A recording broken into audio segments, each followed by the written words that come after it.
मेरी आवाज़ आ रही है आप लोगों को? अगर आवाज़ आ रही हो तो आप कमेंट बॉक्स में मैसेज कमेंट सेंड कर दीजिए।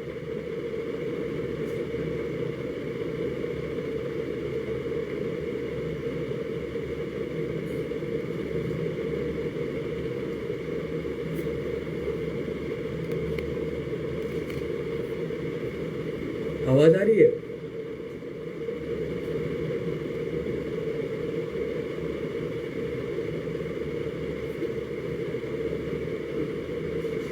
क्या आप लोगों को मेरी आवाज़ आ रही है?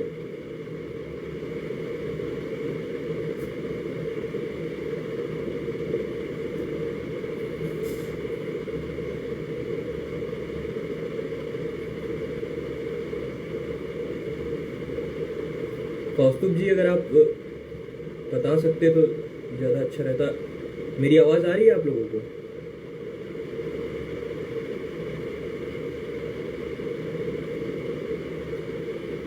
जी, अगर आप में से किसी को भी। जी अनुराग जी, धन्यवाद। तो हम लोगों ने अभी तक सीपीसी की जो है शुक्रवार और शनिवार को 2 क्लासेस कंप्लीट किया, 2 क्लासेस को। पहली क्लास में हम लोगों ने जी जी जी जी सोनिया जी, आप लोग तो पहले तो लाइक कर दीजिए, और अगर आप शेयर कर सकते हो तो शेयर कर दीजिए, इससे काफ़ी स्टूडेंट्स को फ़ायदा होगा।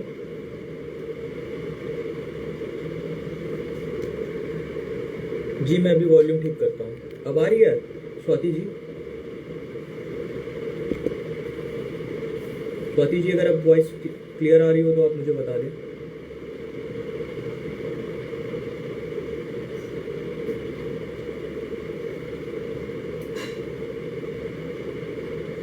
तो आप लोग लाइक कर दीजिए और शेयर कर दीजिए वीडियो को, और फिर हम फटाफट स्टार्ट करते हैं अपना नेक्स्ट टॉपिक।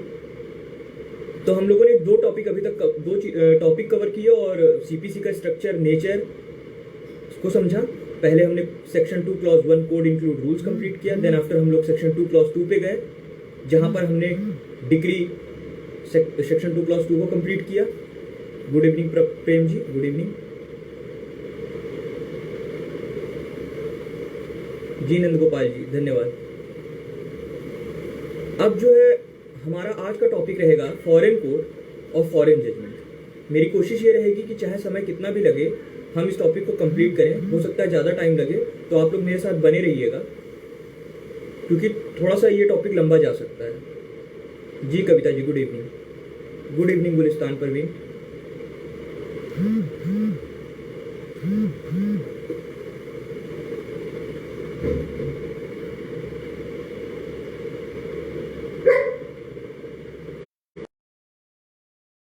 आइए हम स्टार्ट करते हैं अपनी क्लास। अगर सब लोग आ गए हों तो अब हमको क्लास स्टार्ट कर देनी चाहिए। तो मैं सबसे पहले आप सभी को कहूँगा कि आप हो सके तो आप जितने भी स्टूडेंट्स यहाँ पे हों, वो एविडेंस की बेयर ले लें, कॉन्ट्रैक्ट की बेयर ले लें, और सीपीसी की बेयर ले लें। आप लोग अपने साथ कॉन्ट्रैक्ट की बेयर, सीपीसी की बेयर और एविडेंस की बेयर रख लीजिए। और पेपर और पेन तो मस्त है, उसको तो आपको रखना ही है।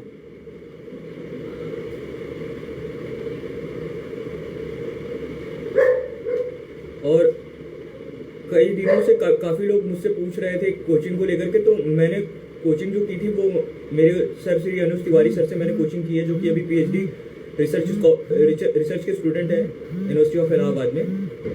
काफ़ी दिन से मैसेज आ रहे थे, तो मैंने उन्हीं से कोचिंग की थी। जी जावेद जी, गुड इवनिंग।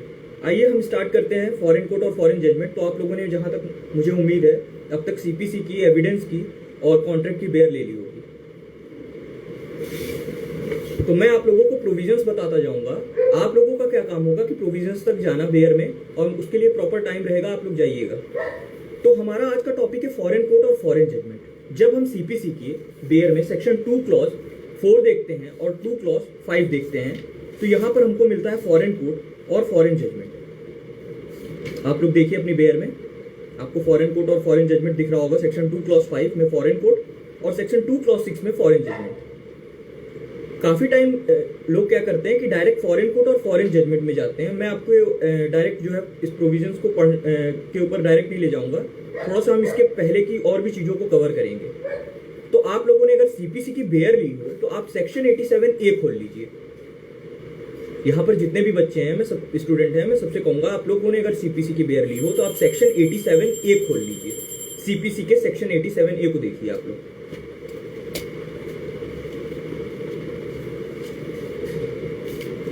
तो जब आप सेक्शन 87A देखते हैं सीपीसी का, हमको फॉरेन कोर्ट और फॉरेन जजमेंट पे जाने से पहले ये समझ लेना चाहिए कि फॉरेन स्टेट भी क्या डिफाइंड है सीपीसी में, और उसके बाद हम समझेंगे फॉरेन लॉ। पहले हम कवर करेंगे जो जुडिशियल सर्विसेज में जो सब्जेक्ट हैं, जुडिशियल सर्विसेज से रिलेटेड जो भी सब्जेक्ट हैं, उसमें हम फॉरेन कोर्ट, फॉरेन लॉ इनको समझते हुए फिर हम जाएंगे फॉरेन कोर्ट और फॉरेन जजमेंट पे। ठीक है, तो आप लोगों ने सेक्शन 87A देखा होगा। वहां पर सेक्शन 87A के दो पार्ट्स में सेक्शन 87A बटा हुआ है, जिसका पहला पार्ट कहता है कि फॉरेन स्टेट क्या होगा, और यहां पर आपको साफ साफ दिख रहा होगा कि फॉरेन स्टेट वो स्टेट जो आउटसाइड इंडिया है, ठीक, और उसको रिकॉग्निशन मिला हुआ है सेंट्रल गवर्नमेंट से, वो होगा फॉरेन स्टेट। क्योंकि फॉरेन स्टेट होगा, वो एक लॉ बनाएगा, वो होगा फॉरेन लॉ, वो चलेगा कोर्ट में और कोर्ट देगी जजमेंट। तो हमें foreign state, foreign law, foreign court और फिर फॉरेन जजमेंट पे जाना चाहिए। तो आप लोग सेक्शन 87A देखिए। 87A के पार्ट ए में कहता है कि फॉरेन स्टेट मतलब वो स्टेट जो आउटसाइड इंडिया हो और रिकॉग्निशन मिला हो उसे सेंट्रल गवर्नमेंट का। और जैसे ही आप इसके सेकंड क्लॉज को देखते हैं, आप देखिए सेक्शन 87A के सेकंड क्लॉज को देखिए आप लोग। तो जब आप सेक्शन 87A के सेकंड क्लॉज को देखते हैं तो वहां दिया हुआ है कि हर कोर्ट को जुडिशियल नोटिस लेना होगा इस फैक्ट का कि कोई स्टेट सेंट्रल गवर्नमेंट द्वारा रिकॉग्नाइज है कि नहीं वो फॉरेन स्टेट है, या कोई स्टेट रिकॉग्नाइज है क्या सेंट्रल गवर्नमेंट के द्वारा। तो इस बात का जुडिशियल नोटिस लेना होगा किसको? कोर्ट को। आप सेक्शन 87A देखते हैं, वहां पे आपने फॉरेन स्टेट देखा। फॉरेन स्टेट के सेकंड क्लॉज में जब जाते हैं, यानी आप 87A के सेकंड क्लॉज में जाते हैं, तो वहां कहता है कि कोई स्टेट को रिकॉग्निशन मिला है या नहीं मिला है, इस बात का कोर्ट को जुडिशियल नोटिस लेना होगा। अब अगर आप लोगों ने एविडेंस एक्ट की बेयर ली हो, तो आप एविडेंस एक्ट के अगर आपने बेयर ली हो, तो आप जब एविडेंस एक्ट में देखते हैं सेक्शन 56, 57 और 58, ये एविडेंस एक्ट का वो पार्ट है जो कहता है कि इन फैक्ट्स का अगर जुडिशियल नोटिस लिया है तो उसे प्रूव करने की जरूरत नहीं होती। यानी कि आपने पढ़ा होगा एविडेंस में प्रूफ, डिसप्रूफ और नॉट प्रूफ। तो अगर किसी ने किसी फैक्ट कोर्ट ने जुडिशियल नोटिस ले लिया है तो उसको प्रूफ करने की जरूरत नहीं होती है। तो अगर आपने अपनी बेयर ली हो तो 87A के पास ही लिख लीजिए, जो उसका सेकंड क्लॉज है, section 57 of Indian evidence act. तो हमारा फॉरेन स्टेट हो जाएगा कंप्लीट। तो हम लोगों ने पढ़ा फॉरेन स्टेट क्या होगा। फॉरेन स्टेट को लेकर के हमने क्या देखा? सीपीसी का सेक्शन 87A देखा। उसमें बताया है कि सेंट्रल गवर्नमेंट ही रिकॉग्नाइज करेगी किसी स्टेट को foreign state, as a foreign state. और उसका सेकंड पार्ट क्या कहता है, सेकंड क्लॉज, कि जिस स्टेट को as a foreign state central government ने डिक्लेयर कर दिया, कोर्ट उसका जुडिशियल नोटिस लेगी। और जुडिशियल नोटिस जो लेगी, इसको समझने के लिए आपको इंडियन एविडेंस एक्ट का सेक्शन 57 समझना होगा। अब हम लोगों ने फॉरेन स्टेट कंप्लीट कर लिया। अब आती है बारी फॉरेन लॉ की। अगर आप लोग बीच बीच में मुझे बताते रहेंगे कि मैं आगे बढ़ता रहूं, तो क्योंकि काफ़ी दिन से काफ़ी लोग मुझे कह रहे हैं कि स्पीड कम करिए, तो उसको लेकर के मैं कहूँगा कि अगर आप लोग में से कोई भी मुझे बीच बीच में टेक्स्ट करते रहिए कि हाँ आप आगे कंटिन्यू करिए। तो हमने फॉरेन स्टेट देखा, सेक्शन 87A देखा सीपीसी का। उसके बाद हमने 87A के सेकंड क्लॉज को देखा, जहां जुडिशियल नोटिस की बात किया। वहां आप सेक्शन 57 नोट कर लीजिए, रीड विद कर लीजिए इंडियन एविडेंस एक्ट का। और फॉरेन स्टेट क्या होगा हमने क्लियर कर दिया है। यहां पर आपको ध्यान देना है कि सेंट्रल गवर्नमेंट यूज किया है, स्टेट गवर्नमेंट यूज नहीं किया है। तो हमने फॉरेन स्टेट को कंप्लीट कर लिया। अब चलते हैं फॉरेन लॉ की तरफ। अब हम स्टार्ट करेंगे फॉरेन लॉ। तो जब हम फॉरेन लॉ पढ़ेंगे तो फॉरेन लॉ को लेकर के आप एक पॉइंट नोट कर लीजिए कि फॉरेन लॉ को ट्रीट किया जाता है एज अ फैक्ट। और ये कहां कहां ऐसा दिया हुआ है, ये मैं आपको भी पूरे प्रोविजंस क्लियर कर दूंगा। फॉरेन लॉ को ट्रीट किया जाता है एज अ फैक्ट, ना कि एज अ लॉ। ठीक है,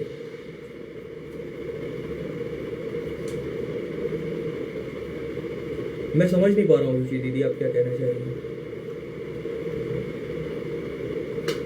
तो हम लोगों ने फॉरेन स्टेट देखा, अब बारी आती है फॉरेन लॉ को। मैंने क्या कहा, फॉरेन लॉ को हम एज अ लॉ नहीं मानते, हम उसको एज अ फैक्ट ट्रीट करते हैं।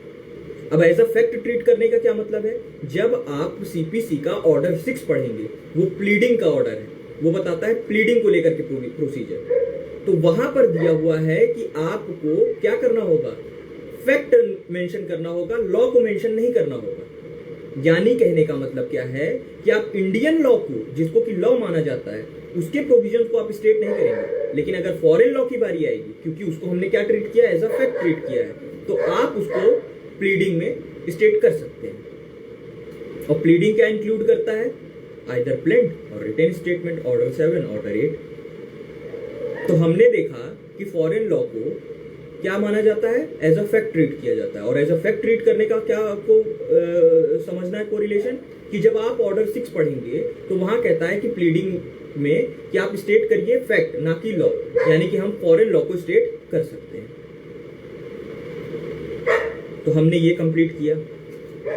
अब बारी आती है सीपीसी के बाद कॉन्ट्रैक्ट एक्ट की। अगर आपने कॉन्ट्रैक्ट एक्ट में सेक्शन 20, सेक्शन 21 और सेक्शन 22 पढ़ा हो तो वो मिस्टेक की बात करता है। जब आप सेक्शन 20 पढ़ते हैं इंडियन कॉन्ट्रैक्ट एक्ट का, तो वो क्या कहता है कि अगर बोथ पार्टी जो हैं, दोनों पार्टी जो हैं, अगर मिस्टेक ऑफ फैक्ट में है तो क्या हो जाएगा, वॉइड हो जाएगा। और यूं ही आप सेक्शन 21 पढ़ते हैं तो वो क्या कहता है, अगर इंडियन लॉ को लेकर के है तो वहां इंडियन लॉ को लेकर के तो वो वॉइड नहीं होगा। लेकिन जैसे ही फॉरेन लॉ की बारी आती है तो वो क्या कहता है, अदर देन इंडियन लॉ उसको कैसे ट्रीट किया जाएगा, जैसे फैक्ट को लेकर के ट्रीट किया जा रहा है। यानी कि फॉरेन लॉ पे, किसी भी फॉरेन लॉ पे अगर बोथ पार्टीज मिस्टेक में है तो क्या हो जाएगा, इज इक्वल टू वॉइड हो जाएगा। मैं फिर से क्लियर कर दूं आपको, मैंने कहा कि सीपीसी में फॉरेन लॉ को एज अ फैक्ट ट्रीट किया, फैक्ट ट्रीट किया। प्लीडिंग क्या कहता है ऑर्डर 6 का, कि आप प्लेंट में या रिटन स्टेटमेंट में क्या मेंशन करेंगे, केवल फैक्ट, लॉ को नहीं। यानी कि आप फॉरेन लॉ को उसमें मेंशन कर सकते हैं। अब हम गए कॉन्ट्रैक्ट एक्ट पे। कॉन्ट्रैक्ट एक्ट में हमने क्या देखा फॉरेन लॉ को लेकर के, कि सेक्शन 20 कहता है कि अगर both party mistake of fact में होंगी तो इज इक्वल टू हो जाएगा वॉइड। और सेक्शन 21 कहता है कि अगर फॉरेन लॉ को लेकर के क्या कहता है कि वो foreign law is equal to fact. और हमने क्या पढ़ा सेक्शन 20 में, कि अगर दोनों पार्टी मिस्टेक ऑफ फैक्ट में है तो इज इक्वल टू वॉइड। तो आपने देखा सेक्शन 21 देखा इंडियन कॉन्ट्रैक्ट एक्ट का, वहां आपने देखा फॉरेन लॉ को लेकर के क्या चीजें, क्या प्रोविजन है, क्या कहना चाह रहा है। आपने सीपीसी देखा। अब अगर आप लोगों ने बेयर ली हो तो आप फिर से एविडेंस की बेयर खोल लीजिए। अगर आप सभी ने बेयर ली हो, बीच बीच में कोई मुझे बताता रहे कि हाँ आप आगे कंटिन्यू करते रहिए, काफी लोग जुड़े हुए हैं तो कोई भी मुझे बता सकता है।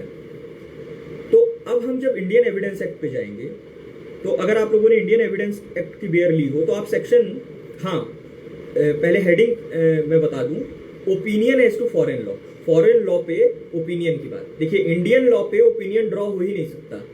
जिसने भी इंडियन एविडेंस एक्ट पढ़ा होगा उसे ये पता होगा। जब आप सेक्शन 45 पढ़ते हैं एक्सपर्ट ओपिनियन, तो वहां पर साफ साफ दिया हुआ है फॉरेन लॉ, यानी कि इंडियन लॉ पे आप ओपिनियन ड्रॉ नहीं करा सकते किसी एक्सपर्ट से। तो आप पहला हेडिंग डालिए इंडियन एविडेंस एक्ट में फॉरेन लॉ को लेकर के क्या है। तो जब आप फॉरेन लॉ को लेकर के ओपिनियन की बात करते हैं इंडियन एविडेंस एक्ट में, तो आप देखिए 2 जगह ओपिनियन ड्रॉ होता है। आप नोट कर लीजिए, पहला है सेक्शन 38 और दूसरा है सेक्शन 45। मैं फिर बता दूं, हम लोग पढ़ेंगे यहां पर opinion as to foreign law, क्योंकि इंडियन लॉ पे आप ओपिनियन ले ही नहीं सकते, क्योंकि वो लॉ है, ये फैक्ट है। अब आती है बारी सेक्शन 38 की। तो सेक्शन 38 में कोर्ट ओपिनियन ड्रॉ करती है किसी फॉरेन लॉ पे।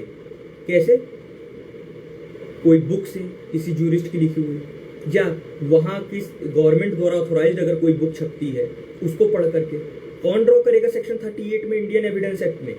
कोर्ट ड्रॉ करेगी अपना ओपिनियन फॉरेन लॉ पे। और जब आप सेक्शन 45 पढ़ते हैं, आप जब सेक्शन 45 को देखेंगे तो सेक्शन 45 क्या कहता है? सेक्शन 45 कहता है एक्सपर्ट को अपॉइंट किया जाएगा, एक्सपर्ट की ओपिनियन ली जाएगी किसी फॉरेन लॉ पे। तो आपने देखा कि फॉरेन लॉ पे ओपिनियन ली जा सकती है, लेकिन इंडियन लॉ पे ओपिनियन की बात नहीं किया है इंडियन एविडेंस एक्ट में। कहाँ कहाँ किया है? सेक्शन 38 में कोर्ट खुद ही ओपिनियन ड्रॉ करती है और सेक्शन 45 में court through the help of expert opinion draw करती है या करवाती है। तो आपने देखा सेक्शन 38 में ओपिनियन, आपने देखा सेक्शन 45 में ओपिनियन। अभी हम लोगों ने सीपीसी में देखा फॉरेन लॉ को लेकर के, foreign law is equal to fact, pleading कहता है फैक्ट मेंशन करिए, लॉ नहीं, आपने फॉरेन लॉ कर देना है। आप आए इंडियन कॉन्ट्रैक्ट एक्ट पे, आपने देखा सेक्शन 20 कहता है कि बोथ पार्टी मिस्टेक में है इज इक्वल टू वाइड। आप गए सेक्शन 21 पे, सेक्शन 21 कहता है क्या कि फॉरेन लॉ को ट्रीट किया जाएगा as a fact, as a fact treat किया जाएगा, यानी कि सेक्शन 20 जो लग रहा था फैक्ट को लेकर के वही लगेगा फॉरेन लॉ को लेकर के। फिर हम लोग गए कहाँ? इंडियन एविडेंस एक्ट पे, वहां हम लोगों ने देखा फॉरेन लॉ को लेकर के ओपिनियन को। तो हम लोगों ने जब सेक्शन वो इंडियन एविडेंस एक्ट देखा जहां पे फॉरेन लॉ पे ओपिनियन ड्रॉ करनी थी, तो हमने देखा कि वहां दो लोग ओपिनियन ड्रॉ कर रहे हैं। कौन? कोर्ट भी कर रही है। कैसे? जिस फॉरेन स्टेट के लॉ को लेकर के कोर्ट को ओपिनियन करना होगा तो वहां की गवर्नमेंट से अथोराइज जो बुक होगी या जो भी मटेरियल होगा उसको रीड आउट करेगी और उसके बाद वो अपना ओपिनियन ड्रॉ करेगी। फिर हम लोग गए कहाँ? हम लोग गए सेक्शन 45 पे, जहां एक्सपर्ट जो होगा वो ड्रॉ कर रहा था ओपिनियन फॉरेन लॉ पे। अब इसको हम लोगों ने यहां कंप्लीट किया।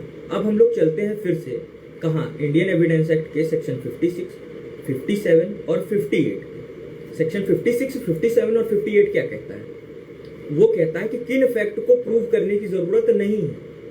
फैक्ट है, रिलीवेंट हुआ, कोर्ट ने एक्सेप्ट किया, अब बारी आएगी प्रूव डिस्प्रूव नॉट प्रूव्ड की। अब जब प्रूव डिस्प्रूव नॉट प्रूव की बारी आएगी तो जिन फैक्ट्स का जुडिशियल नोटिस सेक्शन 57 में बताया है कि मस्ट है, खैर सेक्शन 57 एग्जॉस्टिव नहीं है, वहां और भी चीजें इंक्लूड की जा सकती हैं, ये किसी केस लॉ के थ्रू आया था, लेकिन वहां पर आपको कहीं भी फॉरेन लॉ नहीं मिलेगा। जब आप सेक्शन 57 इंडियन एविडेंस एक्ट का देखेंगे तो आपको सेक्शन 57 इंडियन एविडेंस एक्ट में कहीं भी फॉरेन लॉ नहीं मिलेगा। तो समझने वाली बात यह है कि फॉरेन लॉ को लेकर के आपको प्रूव करना होगा, क्योंकि उसका जुडिशियल नोटिस को लेकर के सेक्शन 57 में कोई भी बात नहीं की। तो हम लोगों ने अभी तक क्या क्या कंप्लीट किया, मैं पहले वो समराइज कर दूं, फिर हम आते हैं अपने फॉरेन कोर्ट और फॉरेन जजमेंट सीपीसी पे, ताकि आपको दोबारा अन्य लॉ की बेयर ना खोलनी पड़े। तो हम लोगों ने फॉरेन स्टेट देखा सीपीसी के सेक्शन 87A में, उसके क्लॉज ए में रिकॉग्नाइज बाय सेंट्रल गवर्नमेंट। उसके क्लॉज 2 पे गए, कहा क्या कि जिस गवर्नमेंट को, जिस स्टेट को as a foreign state central government ने डिक्लेयर किया हो या नहीं किया हो, उसका जुडिशियल नोटिस, उसको मैंने रीड विद कराया सेक्शन 57 इंडियन एविडेंस एक्ट से। फॉरेन स्टेट कंप्लीट करने के बाद हम गए फॉरेन लॉ पे। सीपीसी में देखा foreign law is equal to fact और fact is equal to pleading का ऑर्डर 6 कहता है कि आप क्या स्टेट नहीं करेंगे फॉरेन लॉ, तो यानी कि आप फॉरेन, तो आप क्या स्टेट नहीं करेंगे? लॉ, यानी कि फॉरेन लॉ क्या है? फैक्ट है, तो यानी उसको आप स्टेट कर सकते हैं। ठीक है,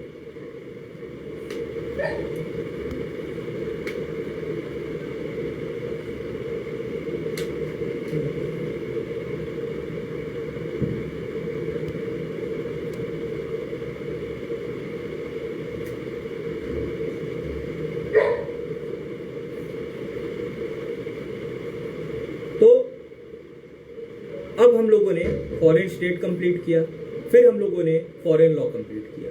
अब हम चलते हैं अपने सीपीसी पे section 2 clause 4, section 2 clause 5। Subhash ji मैं समझ नहीं पा रहा हूं आप क्या कहना चाह रहे हैं।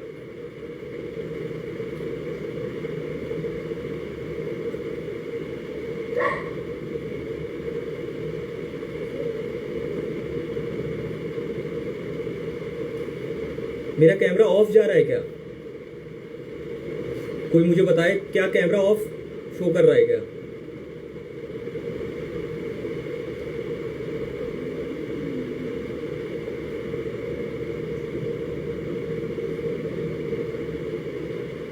सुनील, क्या मैं तुम्हें दिख रहा हूं? सुनील,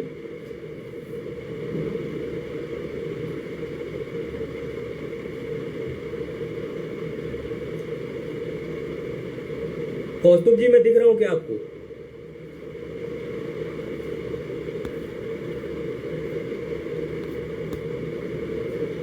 कौस्तुभ जी अगर बता दे तो ज़्यादा अच्छा होगा। खैर आइए, अगर मेरी वॉइस आप तक जा रही है तो इतना भी काफ़ी है। तो हम लोगों ने फॉरेन स्टेट देखा, फिर हम लोगों ने फॉरेन लॉ देखा। अब हम चलते हैं फॉरेन कोर्ट और फॉरेन जजमेंट पे। सीपीसी के फॉरेन कोर्ट को और फॉरेन जजमेंट को समझते हैं। तो जब आप सेक्शन 2 क्लॉज 4 पढ़ेंगे सीपीसी का, तो वहां पर बताया है कि फॉरेन कोर्ट क्या होगा। तो वहां पर बताता है कि वह कोर्ट जो कि सिचुएटेड है आउटसाइड इंडिया और ना ही स्टेब्लिश्ड है और ना ही कंटिन्यू की जा रही है सेंट्रल गवर्नमेंट द्वारा। सिचुएटेड, स्टेब्लिश और कंटिन्यू 3 वर्ड्स हैं। जो कोर्ट सिचुएटेड नहीं है इन इंडिया, पहली बात। दूसरी बात, ना ही स्टेब्लिश की गई है और ना ही कंटिन्यू की जा रही है सेंट्रल गवर्नमेंट द्वारा, वह होगी फॉरेन कोर्ट। अब आप समझ लीजिए कि यहां पर भी 2 चीजें समझ लीजिए। हमने जब सीपीसी स्टार्ट किया था तो हमने बताया था कि सीपीसी का एक्सटेंट क्या क्या है। जब हमने सीपीसी का एक्सटेंट बताया था तो हमने वहां पर क्या बताया था कि सीपीसी का एक्सटेंट जो है और होल ओवर इंडिया है एक्सेप्ट नागालैंड और ट्राइबल एरिया। तो जो नागालैंड और ट्राइबल एरिया में कोर्ट है वह फॉरेन कोर्ट की डेफिनेशन में नहीं आएंगे, ये ध्यान रखिएगा आप। फॉरेन कोर्ट की डेफिनेशन में वो कोर्ट आएंगी जो कि ना ही इंडिया में सिचुएटेड है, ना ही स्टेब्लिश और कंटिन्यू की जा रही है सेंट्रल गवर्नमेंट में। यहां भी सेंट्रल गवर्नमेंट है, सेक्शन 87A में भी सेंट्रल गवर्नमेंट था, ये भी क्लियर हो गया। अब हमारी बारी आती है कोर्ट को लेकर के।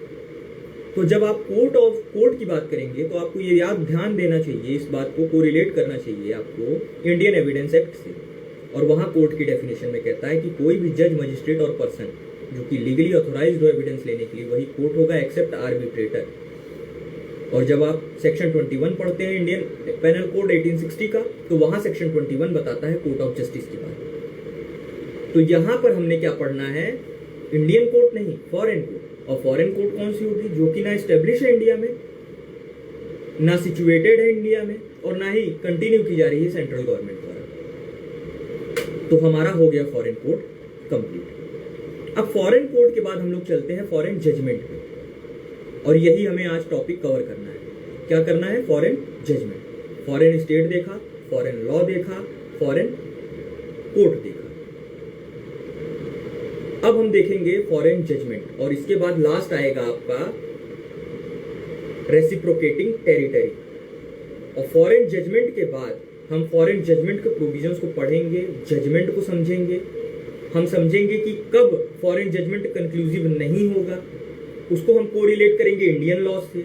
इंडियन लॉज कब कंक्लूसिव नहीं होंगे, इसके लिए फिर हमें एविडेंस एक्ट पे जाना होगा। फिर उसके बाद हम चलेंगे कहां, एग्जीक्यूशन पे, फॉरेन कोर्ट के जजमेंट के एग्जीक्यूशन पे। और जब हम फॉरेन कोर्ट के जजमेंट के एग्जीक्यूशन पे चलेंगे तो वहां पर मैं आपको बताऊंगा रेसिप्रोकेटिंग टेरिटरी, और उसके बाद हमारा ये टॉपिक खत्म हो जाएगा। तो आप लोगों ने अपनी बेयर अगर ली हो तो आप सेक्शन 2 क्लॉज 5 खोल लीजिए, जो कि फॉरेन जजमेंट की बात करता है। फॉरेन कोर्ट कौन, जो कि इंडिया में सिचुएटेड नहीं है, ना ही स्टेब्लिश और कंटिन्यू की जा रही है सेंट्रल गवर्नमेंट के द्वारा। और फॉरेन जजमेंट सेक्शन 2 क्लॉज 5 क्या कहता है, judgement of a foreign court. Simple सी बात कहा है कि कोई भी फॉरेन कोर्ट का जजमेंट होगा वही होगा।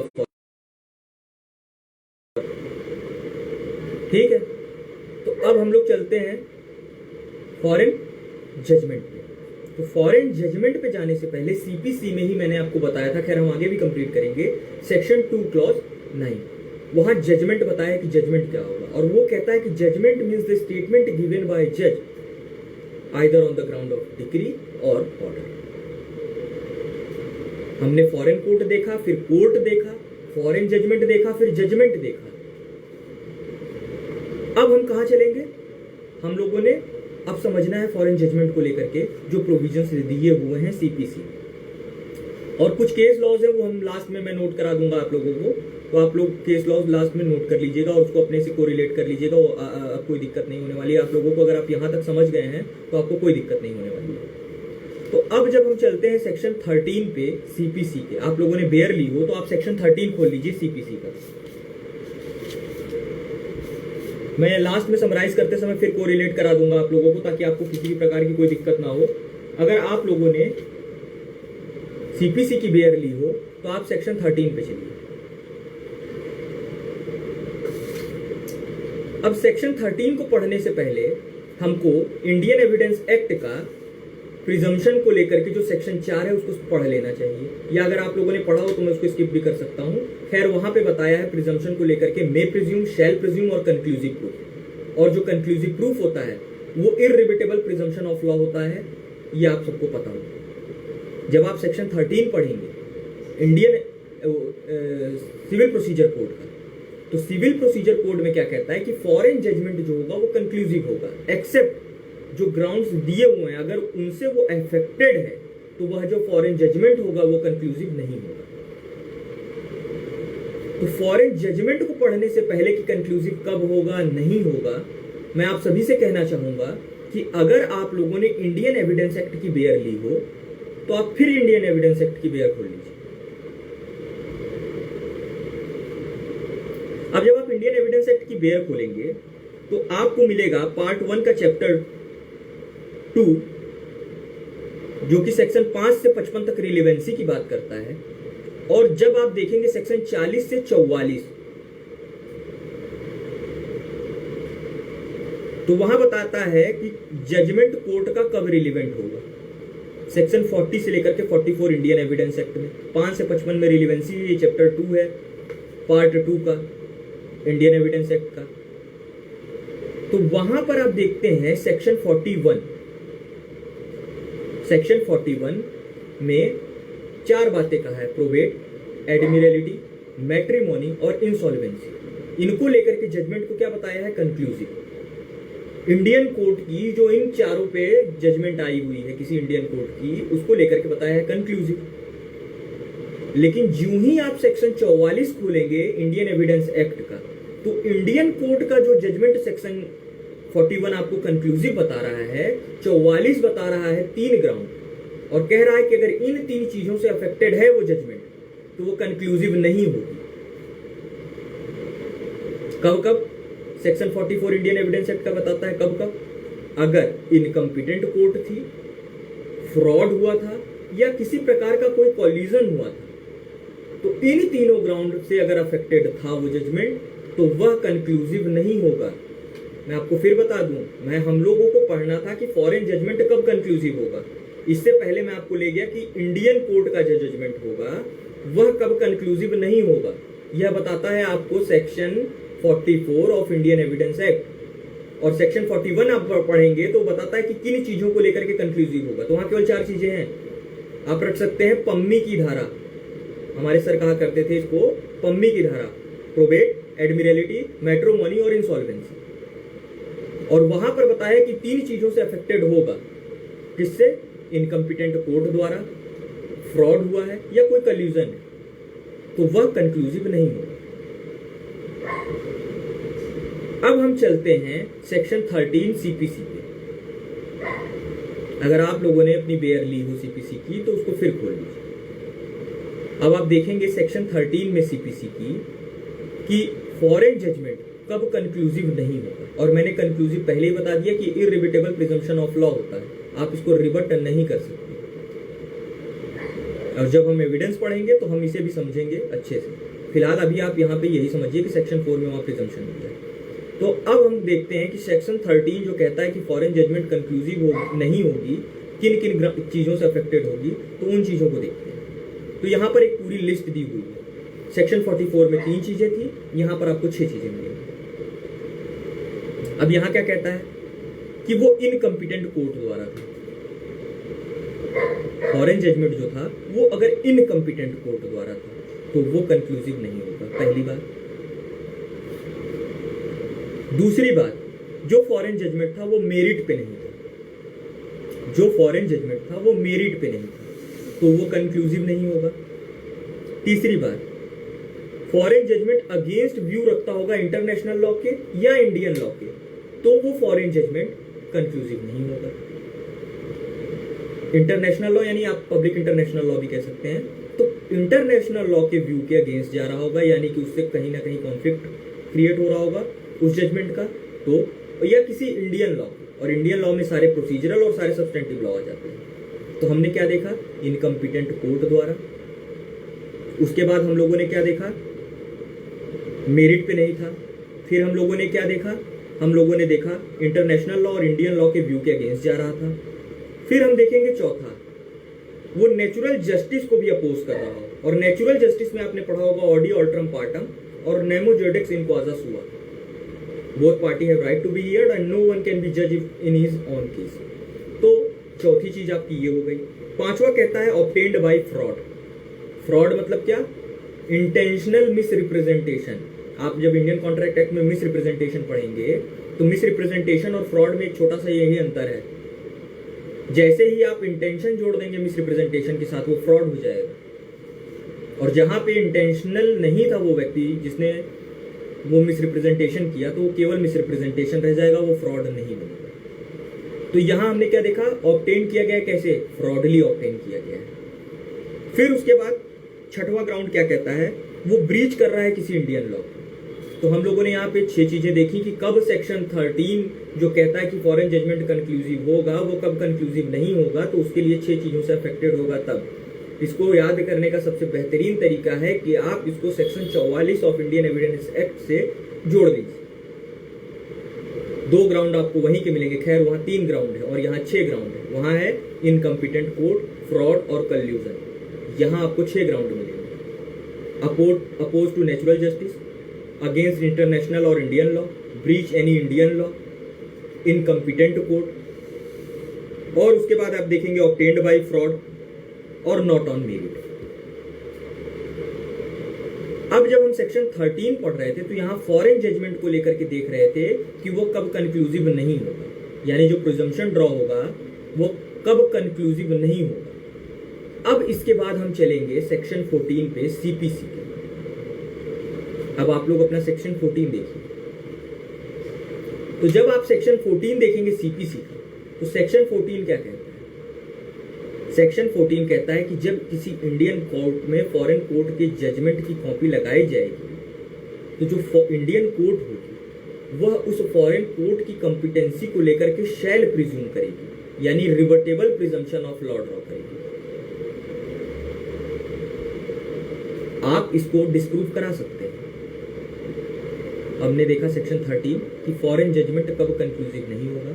फिर हम गए सेक्शन 14, वहां हमने पढ़ना है, सिंपल सी बात दी हुई है कि कब इंडियन कोर्ट में जब इंडियन कोर्ट में फॉरेन कोर्ट के जजमेंट की कॉपी लगाई जाएगी तो इंडियन कोर्ट शैल प्रिज्यूम करेगी, यानी रिवर्टेबल प्रिजम्पशन ऑफ लॉ ड्रॉ करेगी। किस बात का, कि जो फॉरेन कोर्ट है जिसने यह जजमेंट पास किया है वह कंपिटेंट कोर्ट है, अनलेस एंड अनटिल जब तक वह डिस्प्रूव ना हो जाए, और वहां शैल प्रिज्यूम दिया है। सेक्शन 13 में कंक्लूसिव प्रूफ, सेक्शन 14 में शैल प्रिज्यूम, सेक्शन 13 में फॉरेन जजमेंट, सेक्शन 14 में फॉरेन कोर्ट।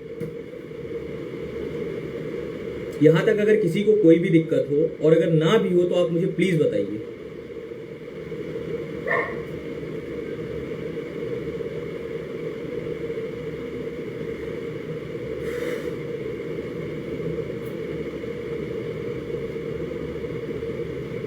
तो हम लोगों ने फॉरेन स्टेट देखा, हम लोगों ने फॉरेन स्टेट देखने के बाद हम लोग गए फॉरेन लॉ पे, फॉरेन लॉ कंप्लीट करने के बाद हम गए फॉरेन कोर्ट पे, फॉरेन कोर्ट के बाद हम गए फॉरेन जजमेंट पे। जी संजय जी, धन्यवाद। जी जी विवेक जी, धन्यवाद। तो अगर मैं फिर समराइज करूंगा, अगर संजय जी आपने या विवेक जी किसी ने भी नोट ना किया हो या कोई दिक्कत आई हो तो आप मुझे बिल्कुल बताइए, मैं आपको फिर से क्लियर करने की कोशिश करूंगा। और आज मैंने पहले ही आपसे कहा चाहे समय जितना भी लगे हम ये टॉपिक अच्छे से कवर करेंगे और कवर करके कंप्लीट करके ही क्लास ऑफ होगी। और आप लोग मेरे साथ इसी तरह बने रहिएगा तो मुझे भी काफ़ी अच्छा लगेगा और मेरा कॉन्फिडेंस बना रहेगा। तो foreign state, foreign law, foreign court, foreign judgment. अब मैं सेक्शंस बोलता हूँ जितने अभी तक हम लोगों ने पढ़े हैं, ना नोट किया हो नोट कर लीजिए। Foreign state section 87A CPC,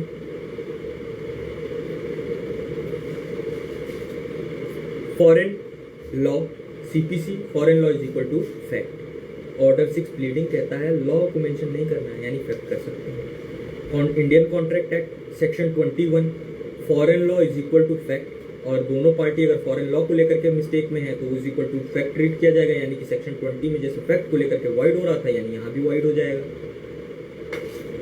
फिर हम लोग गए इंडियन एविडेंस एक्ट पे, वहां पे हम लोगों ने देखा फॉरेन लॉ को लेकर के कि ओपिनियन ड्रॉ हो रहा है, इंडियन लॉ को लेकर के ओपिनियन ड्रॉ नहीं हो रहा है। सेक्शन 38 में कोर्ट स्वतः कर रही है, और जैसे ही सेक्शन 45 में है तो वहां वो एक्सपर्ट का हेल्प ले रही है। फिर हम लोगों ने देखा जुडिशियल नोटिस पढ़ा, यानी कि जिस चीज का जुडिशियल नोटिस ले लिया गया उसको प्रूफ कराने की जरूरत ही नहीं है। वहां हम लोगों ने सेक्शन 57 की जब लिस्ट देखी, खंगाला उसको, तो हमने पाया कि वहां तो फॉरेन लॉ मेंशन ही नहीं है। यह कंप्लीट करने के बाद हम गए सीपीसी के सेक्शन 2 क्लॉज 4 पे, वहां हमने फॉरेन कोर्ट पढ़ा। फॉरेन कोर्ट में हम लोगों ने देखा कौन सी कोर्ट जो इंडिया में सिचुएटेड नहीं है और स्टैब्लिश और कंटिन्यू भी नहीं की जा रही है सेंट्रल गवर्नमेंट के द्वारा। ये कंप्लीट करने के बाद हमने देखा इंडियन एविडेंस एक्ट के सेक्शन 3 में कोर्ट की डेफिनेशन, और आईपीसी में सेक्शन 20 में कोर्ट ऑफ, आई थिंक 20 ही है, हाँ 20 में court of justice, foreign court हो गया खत्म। फिर हम गए सेक्शन 2 क्लॉज 5 पे सीपीसी के, वहां हमने देखा फॉरेन जजमेंट क्या होगा। वहां फॉरेन जजमेंट को लेकर के क्या कहा है, वहां फॉरेन जजमेंट को लेकर के कहा है कि वो जजमेंट जो फॉरेन कोर्ट द्वारा पास किया होगा वो होगा फॉरेन जजमेंट।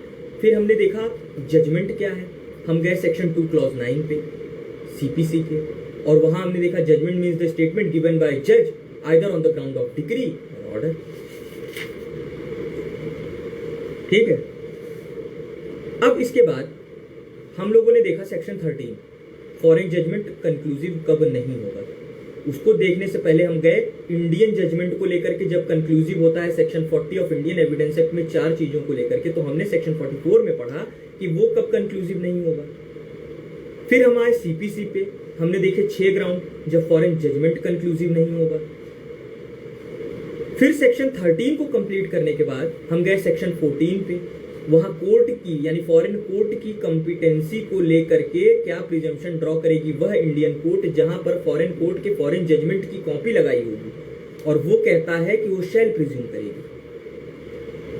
तो हमने कवर किया सेक्शन 14 में। तो यहां तक हम लोगों ने, मुझे लगता है कि हम सभी ने सब कुछ समझ लिया, सबको सारे प्रोविजंस क्लियर हो गए। नहीं हुए हैं आप मुझे बता सकते हैं, हम फिर उसको रीड करेंगे। अब बारी आती है इसको एग्जीक्यूट कराने की, लेकिन एग्जीक्यूट कराने से पहले मैं आप लोगों को रेस जुडिकाटा से कोरिलेट करके फॉरेन जजमेंट को समझाऊंगा, और रेस सब्जुडियूस को फॉरेन कोर्ट की फॉरेन जजमेंट से कोरिलेट करके समझाऊंगा। तो आप पहले नोट कर लीजिए रेस जुडिकाटा को लेकर, अगर कोई फॉरेन कोर्ट 2-5 की फॉरेन जजमेंट जो 2-4 की जो फॉरेन जजमेंट 2-5 में दिया है उसको पास करती है, कृपया आप लोग शेयर करते रहिए, अगर पॉसिबल हो, आप लोगों को कोई डिस्टर्बेंस ना हो तो आप लोग शेयर करते रहिए और लाइक करते रहिए। तो आपने देखा कि फॉरेन कोर्ट 2-5 में अगर उसने 2-6 में फॉरेन जजमेंट पास किया, ठीक है, उसके बाद सेक्शन 13 में वो 6 ग्राउंड से अफेक्टेड नहीं हुआ, यानी कि वो कंक्लूसिव हुआ, तो अगर सेक्शन 13 और 14 को वो फॉरेन जजमेंट फॉलो कर रहा है सही से, तो वो रेस जुडिकाटा उस पर लग जाएगा। और जब रेस सब्जुडियूस को हम कोरिलेट करके पढ़ेंगे फॉरेन कोर्ट के ट्रायल से, क्योंकि हम लोग जब सेक्शन 10 पढ़ेंगे सीपीसी का, तो आप मोटा मोटी समझ लीजिए, वहाँ सिंपल सी बात कहता है कि किसी अन्य कोर्ट में सेम कॉज ऑफ एक्शन पे अगर कोई सूट इंस्टीट्यूट हुआ है और ट्रायल चल रही है, तो दूसरे कोर्ट में उसी सेम कॉज ऑफ एक्शन पे सूट अगर इंस्टीट्यूट हुआ है तो उसकी ट्रायल को बार कर दिया जाएगा, यानी उस मैटर को उस कॉज ऑफ एक्शन पे ट्रायल नहीं चलेगा, प्रोसीडिंग आगे नहीं बढ़ेगी, सूट आगे नहीं जाएगा। लेकिन जब आप सेक्शन 10 का एक्सप्लेनेशन देखते हैं सीपीसी का, जी रामानुज जी गुड इवनिंग, तो जब आप सेक्शन 10 देखते हैं सीपीसी का रेस सब्जुडियूस, तो उसका एक्सप्लेनेशन साफ साफ कहता है कि अगर फॉरेन कोर्ट में कोई कॉज ऑफ एक्शन पे सूट ट्राई हो रहा है अगर इंडियन कोर्ट में सेम कॉज ऑफ एक्शन पे अगर सूट ट्राई होता है तो यहाँ पर किसी भी प्रकार का कोई बार यानी कि सेक्शन 10 से वह ग्रसित नहीं होगा, अफेक्टेड नहीं होगा। तो हम लोगों ने रेस जुडिकाटा को लेकर के देखा और उसके बाद सेक्शन 11 ऑफ सीपीसी, उसके बाद हम लोग गए सेक्शन 10 ऑफ सीपीसी रेस सब जुडिस को लेकर के देखा। तो हमने इतनी चीजें कंप्लीट कर ली। अब समझने की बारी आती है एग्जीक्यूशन को लेकर के। तो मैं एग्जीक्यूशन पे जाने से पहले आपको ये बताना चाहूंगा कि जब आप लिमिटेशन एक्ट पढ़ते हैं 1963, जब आप जी सिकंदर जी, तो जब आप लिमिटेशन एक्ट पढ़ते हैं 1963, तो लिमिटेशन एक्ट 1963 में एक शेड्यूल दिया हुआ है और वहां हर पार्टिकुलर चीज को लेकर के, जैसे टॉर्ट को लेकर के, कॉन्ट्रैक्ट को लेकर के एक लिमिटेशन पीरियड बताया हुआ है आर्टिकल के फॉर्म में। जी रुचि जी धन्यवाद। अगर आप लोगों को भी पॉसिबल हो पाए, क्योंकि एडमिन बार बार आप सभी से रिक्वेस्ट कर रहे हैं, तो आप लाइक और शेयर करते रहिए। हाँ, तो हम लोगों ने देखा लिमिटेशन एक्ट 1963 और लिमिटेशन एक्ट 1963 में मैंने आपको बताया कि एक शेड्यूल दिया हुआ है और शेड्यूल में आर्टिकल्स दिए हुए हैं, 137 आर्टिकल हैं और उन आर्टिकल्स में हर पार्टिकुलर चीज को लेकर के एक लिमिटेशन पीरियड बताया हुआ है। यही लिमिटेशन आप जोड़ सकते हैं सीआरपीसी के कॉग्निजेंस को लेकर के, वहां पे भी दिया हुआ लिमिटेशन। खैर यहाँ लिमिटेशन एक्ट देखिए तक रहते हैं हम लोग। तो जब आप शेड्यूल फर्स्ट का लिमिटेशन एक्ट 1963 का आर्टिकल 101 देखेंगे तो आप लिख लीजिए। खैर आप लोगों के, कई लोगों के पास लिमिटेशन हो सकता है बेयर भी ना हो, तो आप नोट कर लीजिए। First schedule of limitation act 1963 article 101 कहता है 3 साल, 3 साल का लिमिटेशन पीरियड होगा, उसके भीतर ही आपको एग्जीक्यूट करा लेना होगा। हालांकि 2020 में एक बहुत ही लीडिंग केस आया है और मैं अभी उसको समझ रहा हूँ, पढ़ रहा हूँ। जैसे ही समझ और पढ़ लूंगा, किसी दिन हम क्लास खत्म करने के बाद किसी टॉपिक पे उस केस लॉ को मैं आप सभी को समझा दूंगा, बता दूंगा, क्योंकि वो लीडिंग केस है, वो आने वाले किसी भी एग्जाम में पूछा जा सकता है। तो हम लोगों ने देखा कि लिमिटेशन पीरियड है 3 साल, article 101 limitation act first schedule में दिया हुआ है। अब बारी आती है सेक्शन 44A की सीपीसी के। अगर आप लोगों ने बेयर में खोला हो तो अच्छी बात है, नहीं खोला हो या नहीं पहुंचे वहां तक तो आप जाइए सेक्शन 44A सीपीसी के।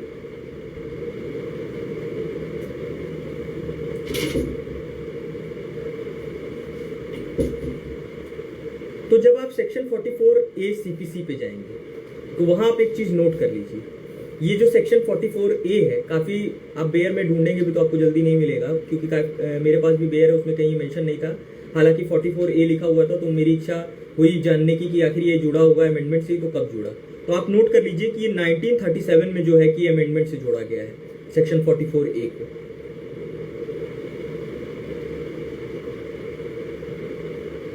सेक्शन 44A सीपीसी को 1937 में अमेंडमेंट से ऐड किया गया है।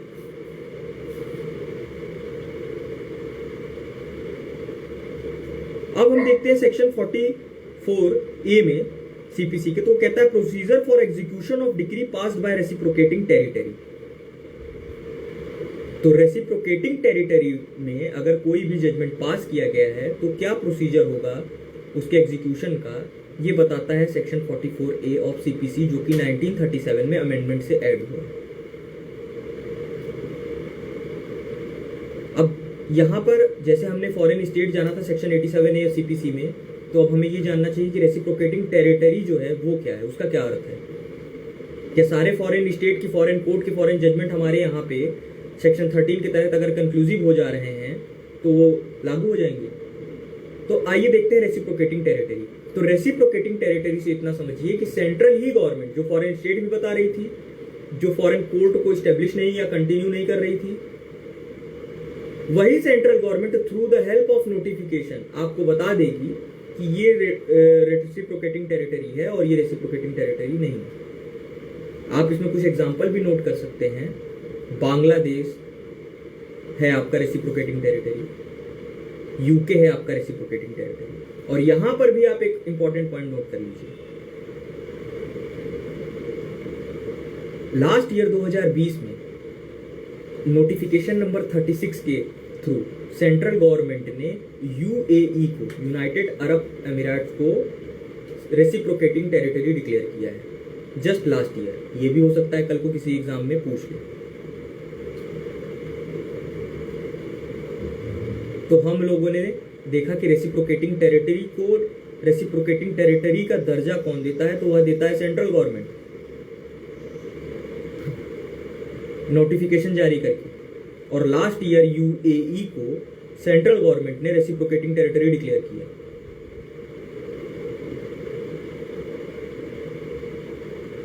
अब वहां पर क्या कहता है, वहां सिंपल सी बात कहा है कि किसी भी रेसिप्रोकेटिंग टेरिटरी की सुपीरियर कोर्ट के द्वारा अगर कोई जजमेंट पास किया जाता है तो वह कॉपी आप अपने डिस्ट्रिक्ट कोर्ट में लगा दीजिए।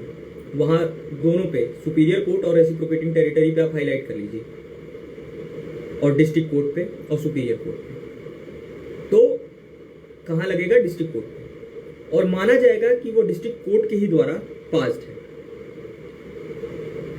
जब उसका एग्जीक्यूशन होगा तो वो एग्जीक्यूशन ऐसे होगा कि मानो कि वो डिस्ट्रिक्ट कोर्ट के द्वारा पास है। यही बताता है आपका सेक्शन 44A ऑफ सीपीसी। यहां तक अगर सब क्लियर हो तो आप मुझे बता दीजिए, सिकंदर जी, राम जी, रुचि जी, तो हम फिर आगे कंटिन्यू करें।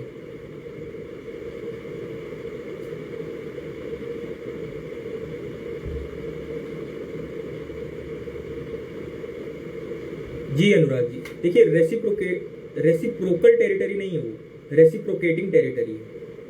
ये रेसिप्रोकल प्रोमिसेस आपको इंडियन कॉन्ट्रैक्ट एक्ट में सेक्शन 2F में मिलेगा। ये रेसिप्रोकल टर्म नहीं यहाँ यूज किया, यहाँ किया रेसिप्रोकेटिंग टेरिटरी। और ये रेसिप्रोकेटिंग टेरिटरी, रेसिप्रोकेटेड एक जस्ट एज अ टर्म है, और ये सेक्शन 44A में आपको मिलेगा। और ये रेसिप्रोकेटिंग टेरिटरी कौन सी टेरिटरी रेसिप्रोकेटिंग टेरिटरी है, ये सेंट्रल गवर्नमेंट थ्रू नोटिफिकेशन बताएगी टाइम टू टाइम। और लास्ट ईयर 2020 में मैंने आपको बताया कि यूएई को सेंट्रल गवर्नमेंट ने नोटिफिकेशन नंबर 36 से बताया है कि यूएई भी एक रेसिप्रोकेटिंग टेरिटरी होगी।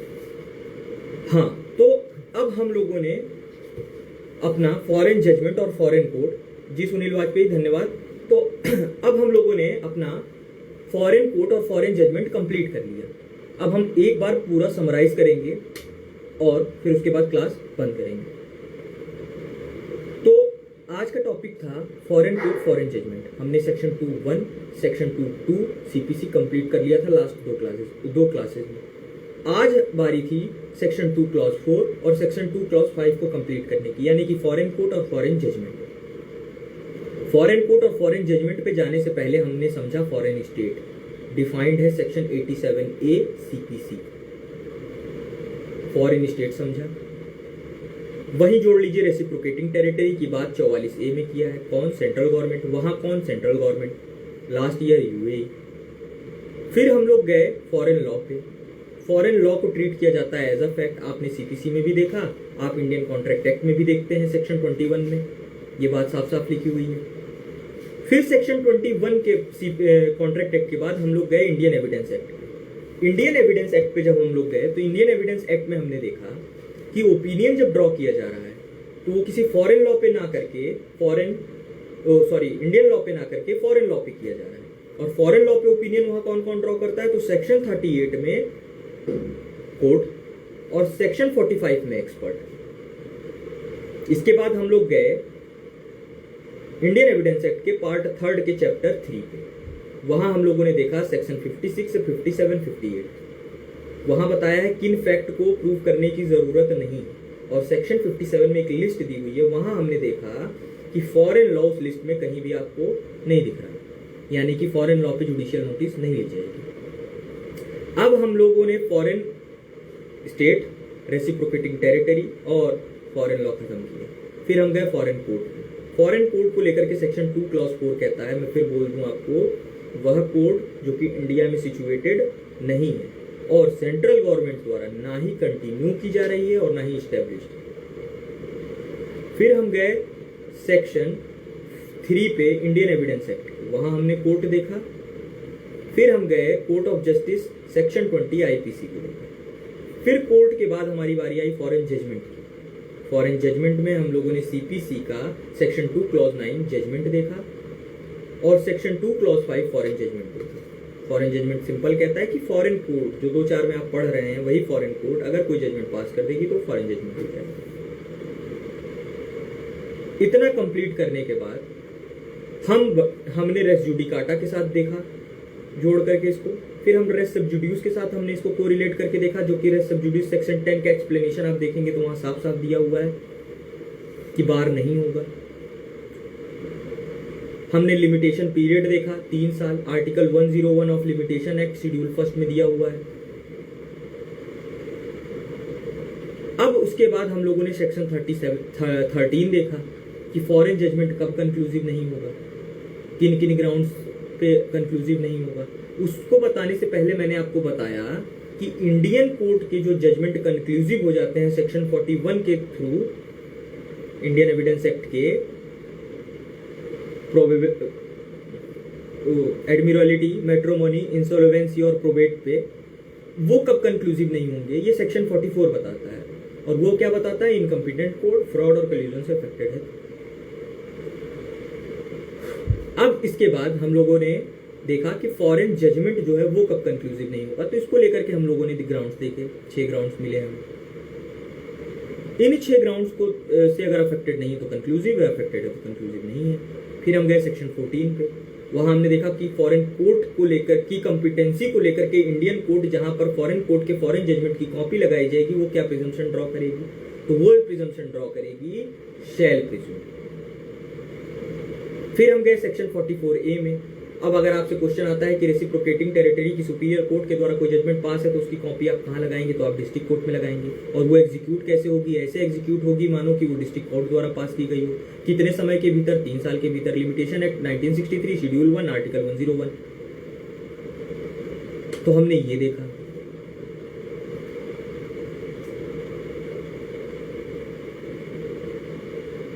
तो आज का जो हमारा टॉपिक था फॉरेन कोर्ट और फॉरेन जजमेंट, मुझे लगता है कि हम लोगों ने पढ़ लिया, समझ लिया। अगर आप लोग अपना फीडबैक मुझे चलते चलते दे देंगे तो मेरे लिए अच्छा रहेगा, हेल्पफुल रहेगा आगे की क्लासेस के लिए।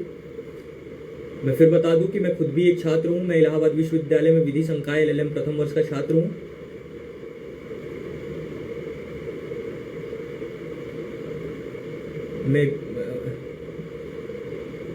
तो मुझे लगता है मुझे जो है क्लास जो है फिनिश करनी चाहिए। तो आप सभी का इतनी देर तक मेरे साथ बने रहने के लिए बहुत बहुत धन्यवाद। और प्लीज़ वीडियो को लाइक करें और ज़्यादा से ज़्यादा शेयर करें। धन्यवाद।